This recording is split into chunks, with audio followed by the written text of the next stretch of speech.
Est-ce que la troisième loi cache des intentions et en contradiction avec la loi numéro 6 attire l'attention à tout prix? Non. Mais avant d'expliquer pourquoi, j'aimerais clarifier quelque chose.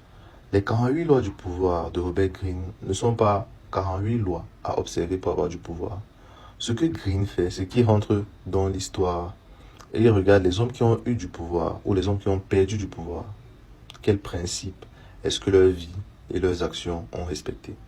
En d'autres termes, certaines de ces lois peuvent s'appliquer à moi, d'autres à vous.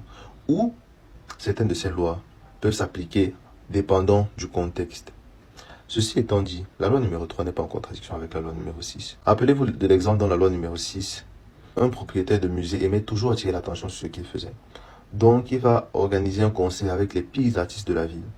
Et les gens en sortant du concert vont se dire, on va au musée. Donc, ce qu'il fait ici, c'est qu'il cache sa vraie intention. Vous voyez que ce n'est pas en contradiction.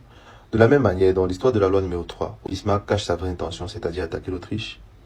Mais par contre, en le faisant, il attire l'attention du roi.